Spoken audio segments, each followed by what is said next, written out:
বন্ধুরা, welcome to spoken English by Ruben sir. আমি syntax পড়াচ্ছি। আজকে রুল নাম্বার 5 পড়াবো।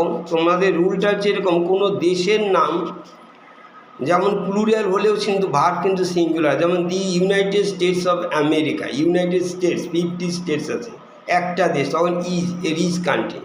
যেমন নেদারল্যান্ডস ইজ হবে, Netherlands plural name. Philippines is হবে।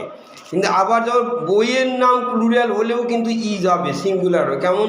গ্যালিভার্স ট্রাভেলস, তিনটে ফেমাস বইয়ের নাম বলছি, plural. Gulliver's travels is an interesting book. ওইরকম দি অ্যারাবিয়ান নাইটস, আরব্য রজনী, Arabian nights famous book, is হবে, ইজ অ্যান ইন্টারেস্টিং। ওইরকম গ্রেট এক্সপেকটেশনস, তাহলে ইজ হয়।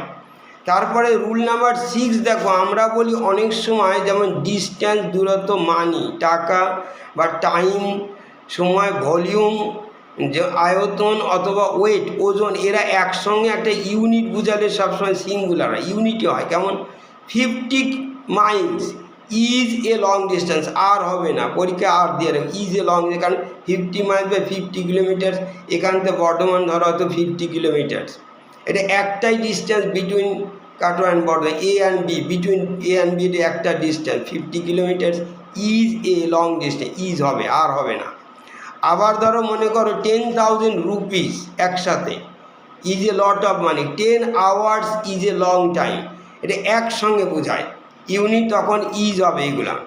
তারপরে রুল নাম্বার 7, যখন এটা আমরা বলি কালেকটিভ নাউন, যেমন যখন আমরা যদি একসঙ্গে থাকে একটা, তাহলে ইজ হবে। আবার যদি প্লুরাল হয় তাহলে কিন্তু ডিভাইডেড। যেমন আমি একটি এক্সাম্পল দিই, দ্য জুরি, জুরি হচ্ছে বিচারক মণ্ডলী, has order to hang the man, hang মানে ফাঁসি দেওয়ার জন্য, জুরি বিচারক মণ্ডলী একসঙ্গে একটা মত দিয়েছে, তখন হ্যাজ অর্ডার, সিঙ্গুলার হলে হ্যাজ হবে।